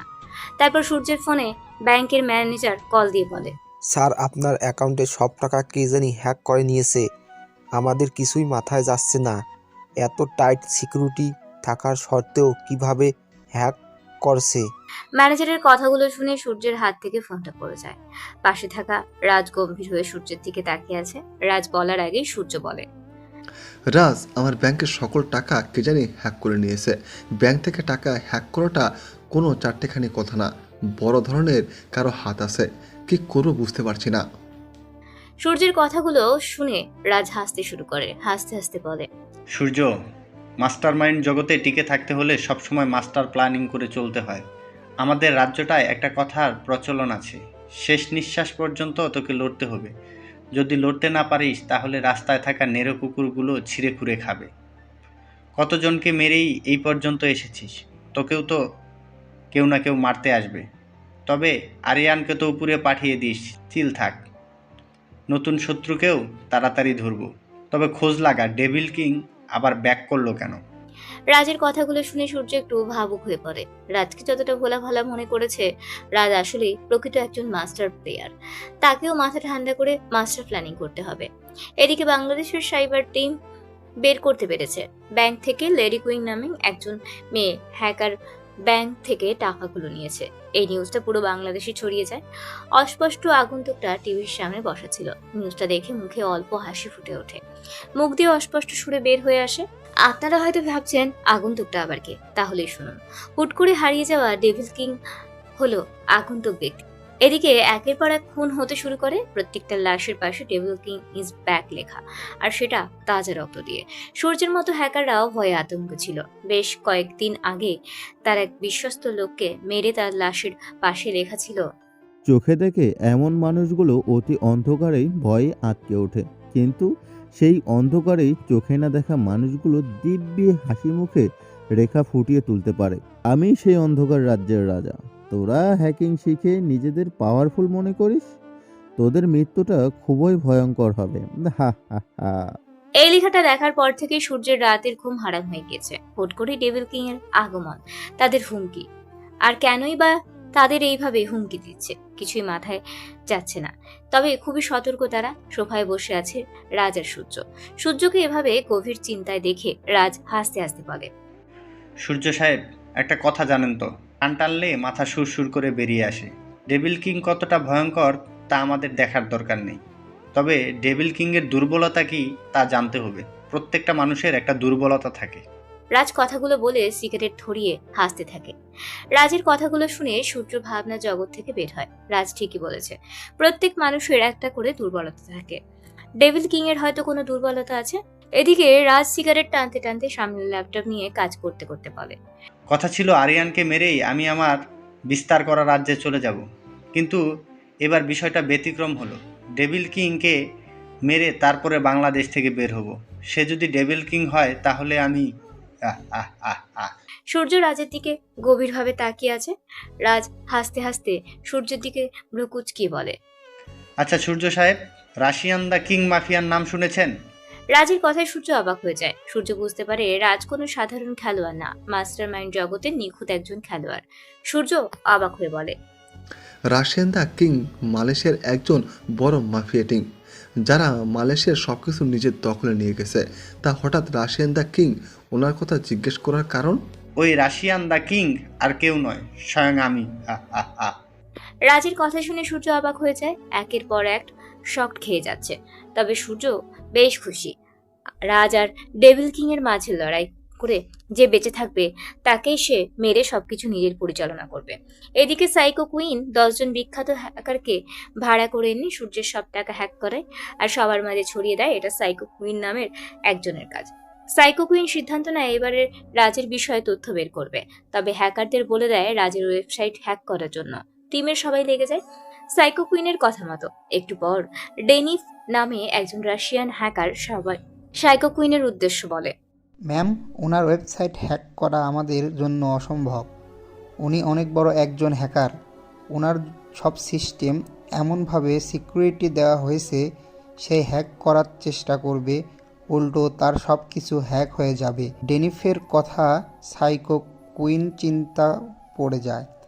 মনে মনে বলে, রাজ মাহমুদকে তো আমি ধরবই।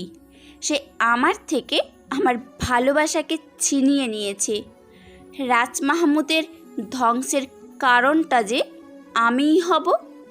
সাইকো কুইন কাউকে ছাড়বে না। রাত প্রায় 1টা ছুঁই ছুঁই। ঘড়ির কাঁটারা টিক টিক ভাবে আওয়াজ করতেছে।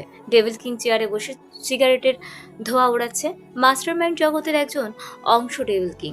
ও খেলাটা যখন মাফিয়া আর হ্যাকারের মাঝে হয় তখন হয়তো পরিস্থিতিটা ভয়াবহ হবে। তাদের রাজ্যটাতে বেইমানি দিয়ে ভরপুর। চেয়ারের জন্য কে কাকে উপরে পাঠাবে সবার অজানা। তবে এই রাজ্যে একটা কথার প্রচলন আছে, নিজের রক্তকেও বিশ্বাস করা যাবে না, কারণ এই রাজ্যে যে বিশ্বাস করবে সেই মারা পড়বে। ডেভিল কিং কালো কোট হুড়ি পরে বের হয়ে যায় অজানা গন্তব্যে। এদিকে বারে বসে পুলিশ অফিসার অর্ণব সমান তালে বিয়ার খাচ্ছে। একেবারে মাতাল হয়ে বার থেকে বের হয়ে আসে, কোনো রকম ড্রাইভ করে বাড়ির পথে রওনা দেয়। কিছু দূর যাবার পর ব্রেক করে, কারণ রাস্তার মাঝে একজন মানুষের অপয় বসে আছে। গাড়ি থেকে নেমে, শালা মাছ, ও রাস্তার মাঝে বসে আছিস কেন? এখনই উপরে উঠিয়ে দিতাম। পুলিশ অফিসারের কথা শুনে লোকটা হাসতে হাসতে বলে, পিপিলিকার ডানা গজায় মরিবার তরে, তোর ডানাগুলো বেশ বড় হয়ে গিয়েছে, সেটা ছাঁটাই করতে এসেছি। এখানে একজন মরবে, আর সেটাই হচ্ছিস তুই। আগন্তুক কথাগুলো বলে হুডিটা আর মুখে থাকা মাস্কটা সরিয়ে দেয়। পুলিশ অফিসার আগন্তুকটাকে দেখে চোখগুলো বড় বড় করে ফেলে। কিছু বলতে যাবে, তখনই আগন্তুকটা মুখের ভেতরে পিস্তল ঠেকিয়ে সবগুলো গরম বুলেট তার মুখের ভেতরে চালান করে দেয়। বুলেটগুলো অপর প্রান্ত দিয়ে বের হয়ে যায়, রক্তগুলো ছিটকে গড়িয়ে পড়তে থাকে। গাড়িতে গিয়ে পড়ে। পুলিশ অফিসারের নিথর দেহ মাটিতে পড়ে আছে। আগন্তুকটা হাসতে হাসতে অন্ধকারে মিলিয়ে যায়। এদিকে সকালবেলা নিউজে দেখাচ্ছে পুলিশ অফিসার অর্ণবকে ডেভিল কিং এর মুখের ভিতরে লাগাতার গুলি করছে, যার কারণে সেখানেই মারা যায়। সব থেকে আশ্চর্যের বিষয় হলো পুলিশ অফিসারের চোখগুলো যেন বের হয়ে আসার উপক্রম ছিল। মনে হয় সামনে কোনো ভয়ঙ্কর কিছু দেখেছে। নিউজটা দেখে রাজের চোখগুলো রক্তিম বর্ণ ধারণ করে। অর্ণব তাদের হয়ে কাজ করত, তাকে তো ও ডেভিল কিং মেরে ফেলেছে, এটা আর মানা যাচ্ছে না। রাগে গজগজ করতে করতে ল্যাপটপ দিয়ে বসে। এদিকে গভীর চিন্তার পর সূর্য হাসতে থাকে। হাসতে হাসতে রাজকে বলে, অনেক হয়েছে কুকুর শিয়ালের খেলা, এখন মাঠে বাঘের সিংহে খেলা হবে। দেখা যাক কে টিকে, বাঘ নাকি সিংহ। এদিকে লেডি কুইন পাগলের মতো চেষ্টা চালিয়ে যাচ্ছে কিভাবে রাজের সবকিছু হ্যাক করা যায়। রাশিয়া থেকে যত হ্যাকারকে এনেছে সবাই রাজের ওয়েবসাইট হ্যাক করতে অস্বীকার করে, কারণ হ্যাকিং জগৎটা ভয়ঙ্করের থেকেও ভয়াবহ। এই রাজ্যে একবার ধরা পড়লে হয়তো জেল, না হয় দুনিয়ার মায়া ত্যাগ করতে হবে। ডেভিল কিং এর তাণ্ডবে একে একে মাফিয়া থেকে শুরু করে বড় বড় বিজনেসম্যানরাও মারা হচ্ছে, আর যাদের খুন হচ্ছে সবাই বিভিন্ন 2 নম্বরই কাজে জড়িত। রাজ একটানা 3 ঘন্টা ল্যাপটপের সামনে বসেছিল। টানা 3 ঘন্টা পর রাজের মুখে একরাশ মুচকি হাসি দেখা যায়। সূর্যকে পিঠে থাপ্পড় দিয়ে বলে, চল, একজনকে হাতে পেয়েছি। তোর সব টাকা যে লেডি হ্যাকার হ্যাক করেছে তাকে ধরতে পেরেছি। আমার পূর্ব পরিচিত আস্তানায় আছে। রাজের কথা শুনে সূর্য খুশিতে আটখানা। তার এতগুলো টাকা যে নিয়েছে তাকে ধরতে পেরেছে। তারা দুজন বান্দরবনে চলে যায়। সেখানে রাজের পুরাতন আর পরিচিত গোডাউন। সেখানে রাজ আরিয়ান একসাথে হ্যাকিং এর কাজটা চালাতো। আর তারা যেতে যেতে রাত 12টা বেজে যায়। নিস্তব্ধ এক রাস্তা, দূরে ল্যাম্পপোস্টের আলোটাও হালকা লাল আভার ন্যায় জ্বলে উঠছে। রাজ আর সূর্য কয়েক কদম দিয়ে একটা পুরাতন বাড়ির ভেতরে প্রবেশ করে। বাড়ি বললে ভুল হবে, পুরাতন একটা গোডাউন। রাজ আর সূর্য ভেতরে প্রবেশ করতেই রাজের চেলাবেলারা চেয়ার এনে দেয়। রাজ দেখতে পায় হাঁটু ভাঁজ করে একটা মেয়েকে বেঁধে রাখা হয়েছে। মেয়েটির পুরো মুখ একটা কাপড় দিয়ে ঢাকা, যেন কোথা থেকে কোথায় এসেছে চিনতে না পেরে রাজ ইশারা করতেই মেয়েটির মুখ থেকে কাপড়টা সরিয়ে দেওয়া হয়। মেয়েটার মুখ তার চুল দিয়ে ঢাকা। রাজ আবারও ইশারা করে। একটা লোক মেয়েটির চুলগুলো সরিয়ে দেয়। রাজ মেয়েটিকে দেখে শকড হয়ে যায়, কারণ মেয়েটি রাজের পূর্ব পরিচিত। রাজের মুখ থেকে বেরিয়ে আসে, তানিশা? আপনারাও ঠিকই ভাবছেন, লেডি কুইন আর কেউ না, আরিয়ানের ফ্রেন্ড তানিশা। তানিশা রাজের দিকে তাকিয়ে হাসতে শুরু করে আর বলে, রাজ মাহমুদ ওরফে বেইমান, আমাকে কি চিনতে পেরেছিস? আমি কে? রাজ হাসতে হাসতে বলে, তোকে কেন চিনব না? তুই আরিয়ানের ভার্সিটিতেই পড়তি। তোকে প্রথম দেখেই আমি পছন্দ করে ফেলি, কিন্তু তুই সেই চুপচাপ স্বভাবের আরিয়ানকেই পছন্দ করে বসলি। আরিয়ান নিজেও জানতো না ভার্সিটির সব থেকে সুন্দর মেয়েটা তার জন্য পাগল। যখন শুনতে পারি আরিয়ান তোকে চিনেও না, তখনই মাস্টার প্ল্যান করি। তোকে বলি আরিয়ানকে দেখা না দিতে, আরও বলি আরিয়ান অন্য কাউকে ভালোবাসে। আমি যাকে পাবো না তাকে অন্য কারো হতে দিব না। রাজের এমন হাসি দেখে তানিশা বলতে শুরু করে, তোর কি মনে হয় তৃতীয় জনের কথা শুনে আমি আমার ভালোবাসার মানুষকে ছেড়ে দিব? তুই বলার পর আমি আরিয়ানের সম্পর্কে খোঁজ খবর নিতে শুরু করি। সব শেষে যখন জানতে পারি আরিয়ানের লাইফে কেউ নেই, সেদিন আমি অনেক খুশি হয়েছি, অনেক। সিদ্ধান্ত নেই আরিয়ানকে প্রপোজ করব। কিন্তু আরিয়ানকে আমি আর ভার্সিটিতে খুঁজে পাইনি। বেশ কয়েকদিন পর আমি আরিয়ানের ব্যাপারে খোঁজ নিতে শুরু করি। ওই দিন খোঁজ নিয়ে আমি অবাক, কারণ আরিয়ান ছিল আরকে, আর তাকে পুলিশ নিয়ে যায়। যখন শুনতে পাই তুই সাথে ছিলি, তখনই বুঝতে পারি এটা তোর একটা চাল। ওই দিন থেকে আরিয়ানের পিছু পিছু সর্বদা থাকতাম। দুইবার আরিয়ানকে তুই ফাঁসিয়েছিস। তানিশা একটানে কথাগুলো বলে দম নেয়। এতক্ষণ তানিশা শুধু রাজের দিকে তাকিয়ে কথাগুলোও বলছিল। অপর পাশে তাকিয়ে তানিশা অবাক হয়ে যায়, কারণ রাজের পাশে আরিয়ানের উকিল তারেক রহমান বসে আছে। আপনি আরিয়ানের উকিল তারেক রহমান, তাই না? তানিশার কথাগুলো শুনে যেন তারেক সাহেব মজা পায়, হাসতে হাসতে বলে, সবাই তো একই নামে চিনে, বাংলাদেশের নাম্বার 1 ব্যারিস্টার তারেক রহমান। এছাড়াও আমাদের আরেকটা পরিচয় আছে। কথাগুলো বলে তারেক হাসতে শুরু করে। তানিশা গম্ভীর কণ্ঠে বলে, তোমাদের কাউকে ছাড়বো না, কাউকে না। তোরা আমার থেকে আমার ভালোবাসাকে কেড়ে নিয়েছিস। তোরা দুইজনই মারা পড়বি। কথাগুলো বলে তানিশা বাঁধা হাতগুলো খোলার চেষ্টা করে। রাজ তানিশার এমন ছটফট করা দেখে বলে, তোকে একটা সুযোগ দিতে পারি, সেটা হলো তুই আমাকে বিয়ে করবি। দেখ, আরিয়ানকে তো উপরে পাঠিয়ে দিয়েছি, তোর ভালোবাসাকে মেরে দিয়েছি। তুই আমাকে বিয়ে করলে রানী বানিয়ে রাখবো, হবি? রাজের কথায় তানিশা ঘৃণা ভরা চোখে তাকিয়ে রাজের মুখে থুতু মেরে দেয়। তানিশার এমন বাজে ব্যবহারে রাজ রাগে গজগজ করতেই যেই থাপ্পড় দিতে যাবে, অমনি বাহিরে থেকে একটা বাইকের আওয়াজে হয়। গোডাউনের সবাই আটকে ওঠে, কারণ এত রাতে এখানে কি আসবে। রাজের সব লোকগুলো সতর্ক চোখে এদিক সেদিক তাকায়। সবাইকে চমকে দিয়ে সামনের দরজা দিয়ে গোডাউনে একজন লোক প্রবেশ করে। কালো কোট, কালো প্যান্ট, মাথায় কালো বড় হুডি, মুখে জোকার মাস্ক। তারা সবাই বুঝতে পারে এটার কেউ না, এটা হচ্ছে ডেভিল কিং, যাকে রাজ পাগলা কুত্তার মতো খুঁজে চলেছে। ডেভিল কিং এর চোখগুলো দেখা যাচ্ছে। রাজ চোখের দিকে তাকিয়েই আটকে ওঠে, কারণ চোখগুলো রক্তিম বর্ণ হয়ে আছে। চোখ দিয়ে যেন সে সবাইকে পুড়ে ছারখার করে দেবে। ডেভিল কিং ইশারা করতেই রাজের এক লোক ভয়ে দৌড়ে চেয়ার নিয়ে আসে। ডেভিল কিং চেয়ারে বসে। রাজা সূর্যের সামনে থাকা টেবিলের উপর পা রেখে উপরের দিকে তাকিয়ে সিগারেটের ধোঁয়া ওড়াতে শুরু করে। ডেভিল কিং এর সাহস দেখে রাজ বলে, তোর সাহস দেখে আমি অবাক হচ্ছি। তুই আমাকে চিনিস? আমি কে? কার সামনে এসে নবাবি করছিস? আমার রাজ্যে এসে আমার সামনে বেয়াদবি? রাজের এমন কথায় ডেভিল কিং সবার অগোচরে মুচকে একটা হাসি টেনে গম্ভীর হয়ে বলে, সিংহের কোনো দৃষ্টি রাজ্য থাকে না। সিংহ যেখানে যায় সেটাই সিংহের রাজ্য হয়ে যায়। আমি হলাম সেই সিংহ, যার দাবানলের সামনে ভয়ঙ্কর জীবজন্তুগুলোও জায়গায় হিসু করে দেয়। কথাগুলো বলে ডেভিল কিং হাসতে শুরু করে। হাসি থামিয়ে সূর্যের দিকে তাকিয়ে বলে, তোকে দেখে আমার কান্না পাচ্ছে রে। মাস্টার মাইন্ডের জগতে এসেছিস, মাস্টারের সাথেই মাইন্ড গেম খেলতে।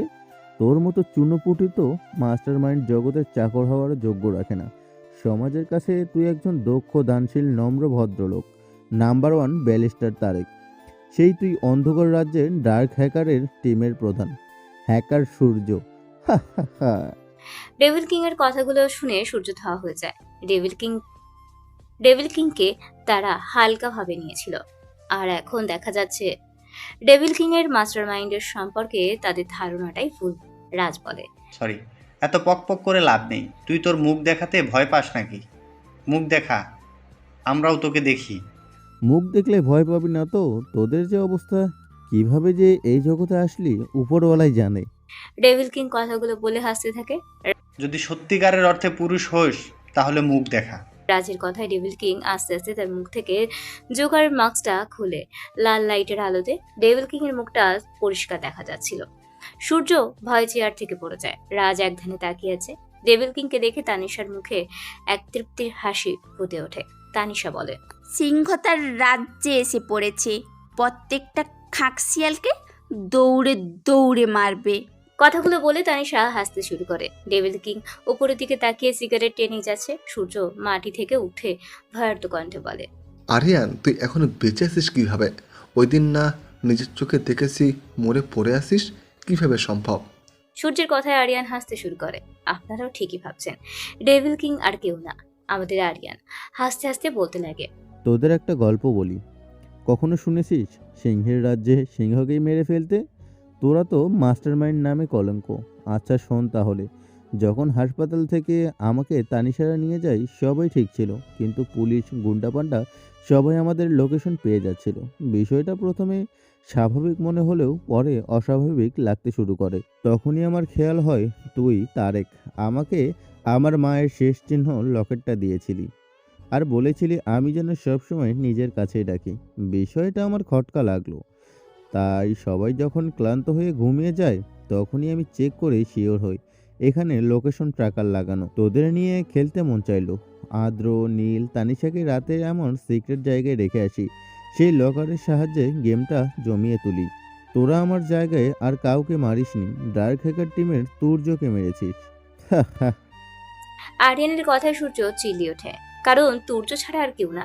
তুর্য হলো সূর্যের আপন ছোট ভাই। আরিয়ান হাসতে হাসতে আবারও বলে, তোরা কাঁচা প্লেয়ার রে, মনে করেছি তোদের নিয়ে ভালোই খেলবো, কিন্তু তোদের এমন কাঁচা খেলা আমার পছন্দ হচ্ছে না, তাই তোদেরকে আর বাঁচিয়ে রেখে লাভ নেই। আরিয়ানের কথায় রাজ বলে, সবই বুঝলাম, কিন্তু তুই ডেভিল কিং হলি কিভাবে? আর সেটাও আমি জানি না। কাহিনীটা কি? রাজের কথায় আরিয়ান আবারও হাসতে শুরু করে। হাসতে হাসতে বলে, তোকে সব কিছু শেয়ার করতাম। আচ্ছা শোন, তোর মনে আছে আমি সাইবার নিরাপত্তার হেড নাজমুল ভাইকে হেল্প করি? ওনাকে তো আমি তার টিমে যেতে অস্বীকার করি, কিন্তু উনি একদিন আমার খোঁজ করতে করতে আমাদের বাসায় আসে আর বলে, আরিয়ান, আমি জানি তোমাকে হাজার বলার পরও তুমি আমার সাথে আসবে না। তোমাকে দেখে একটা জিনিস বুঝতে পেরেছি, তুমি দেশের জন্য, দেশের মানুষের জন্য ভালো কিছু করতে চাও। কিন্তু তুমি কি জানো, আজকাল বড় বড় নেতাকর্মীরা গরিবদের রক্ত চুষে চুষে খাচ্ছে। তুমিই পারবে সাধারণ মানুষদের ন্যায় দিতে। তখন আমি ওনার কথা শুনে অবাক হলাম, কারণ দেশে এত মানুষ থাকতে নাজমুল ভাই আমার কাছে এলো কেন? ওনাকে জিজ্ঞেস করি, ভাই আমি তো অতি সাধারণ, আমি কিভাবে সাধারণ মানুষের ন্যায় দিতে পারবো?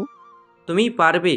তোমাকে সবার আড়াল থেকে সাধারণ মানুষের পাশে দাঁড়াতে হবে। আজ থেকে তুমিই হবে ডেভিল কিং। তোমার নাম শুনলে যেন সমস্ত নেতা ফেতাদের রাতের ঘুম হারাম হয়ে যায়। তবে তোমার ডেভিল কিং হওয়ার গল্পটা একান্ত তোমার, তোমার মাও যেন না জানে। আরিয়ান একদমে কথাগুলো বলে নিঃশ্বাস নেয়। আরিয়ানের কথা শেষ হতেই সূর্য বলে, তুই আমার ভাইকে মেরে ফেলেছিস কুত্তার বাচ্চা। আমিও তোর মাকে নিজ হাতে কুপিয়ে মেরেছি। সূর্যের কথাগুলো শুনে আরিয়ানের চোখগুলো রক্তবর্ণ ধারণ করে। কোমর থেকে চাপাতিটা নিয়ে সূর্যের হাতের মাঝ বরাবর একটা কোপ বসিয়ে দেয়। সূর্য মাগো বলে চিল্লিয়ে ওঠে। সূর্যের চিল্লানোর আওয়াজে পুরো গোডাউনটা কাঁপতে শুরু করে। এমন একটা মুহূর্তে মাঝে রাজ হাসতে শুরু করে। হাসতে হাসতে বলে, শেয়াল আর কুকুরের শরীরে যতই পিটানো যায় তবুও তাদের কিছুই হয় না, কারণ তাদের শরীরের পরিস্থিতির সাথে খাপ খাইয়ে নিয়েছে। আমি জানি তুই আসবি, তুই যে এত সহজে মরবি না জানতাম। আর লেডি কুইনকে আনলেই তুই আসবি। যেমন কান টানলে মাথা আসে। তোর চারপাশে তাকিয়ে দেখ। আরিয়ান আশেপাশে তাকিয়ে দেখে পুরো গোডাউন বডি বিল্ডার দিয়ে ভর্তি, কম হলেও 50-60 জন। আরিয়ান একটা মুচকি হাসি দিয়ে তানিশার সামনে গিয়ে তার হাতগুলো খুলে দেয়। ভালো করে তাকিয়ে দেখে তানিশার সুন্দর ফর্সা গালে ধাপ্পড়ের দাগ স্পষ্ট। ঠোঁট কেটে রক্ত বের হয়ে শুকিয়ে গেছে। তানিশাকে খুলে ইশারা করে চলে যেতে। তানিশা যেতে না চাইলে রক্তবর্ণ চোখে তানিশার দিকে তাকাতেই সুরসুর করে গোডাউন থেকে বের হয়ে যায়। তানিশা বের হওয়ার ঠিক 1 ঘন্টা পরে আরিয়ান বের হয়ে আসে, পুরো শরীর রক্তে রঙিন। খুঁড়িয়ে খুঁড়িয়ে তানিশার কাছে আসে। আরিয়ান কোনো কিছু না বলে গাড়িতে গিয়ে বসে। তানিশা এসে গাড়ি চালাতে শুরু করে। সকালে তানিশার নিউজ চালু করতেই ঝটকা খায়, কারণ টিভিতে নীলকে দেখানো হচ্ছে। নীল বলছে, বান্দরবন জঙ্গল এলাকায় পরিত্যক্ত গোডাউনে প্রায় অনেক মানুষের লাশ উদ্ধার করা হয়। ভয়ঙ্কর বিষয় হচ্ছে কে কোনটা কার বডি কোনোটা চেনার উপায় নেই। হাত, গলা, মাথা, পা কারো কোনোটাই সঠিক জায়গায় নেই। একজনকে কাটা মাথা ঝুলিয়ে রাখা হয়েছে আর রক্ত দিয়ে বড় বড় অক্ষরে লেখা ডেভিল কিং। আরেকটা বিষয় হচ্ছে রেপ কেসে পুলিশ যে ছেলেটাকে গ্রেপ্তার করেছে সে সম্পূর্ণ নির্দোষ। নাম্বার 1 ব্যারিস্টার তারেক রহমান হচ্ছে আমাদের দেশের শত্রু, ট্রাক হ্যাকার টিমের হেড। সব তথ্য পুলিশের কাছে এসেছে। তানিশা কিছু বলতে যাবে, তখনই আরিয়ান বলে, নীল হলো নিউজ রিপোর্টার, নীলের মাধ্যমে আমার নির্দোষ হওয়াটা সহজ হয়েছে। তাদের কথার মাঝেই কলিং বেলের আওয়াজ কানে আসে। তানিশা আটকে ওঠে। আরিয়ান গিয়ে দরজা খুলে দেয়। সামনে আদ্র আর নীল দাঁড়িয়ে আছে। আরিয়ান দুজনকে জড়িয়ে ধরে বলে, বস, মাস্টার মাইন্ড জগতের কিং তুই। তোর প্ল্যানিংয়ের জন্য আজ আমরা সফল। যদি মরার নাটকটা না করতি তাহলে কখনোই ধরতে পারতাম না। তাদের কথাগুলো শুনে তানিশার মুখ লাল হয়ে যায়। তার মানে আদ্র আর নীল সব জানতো।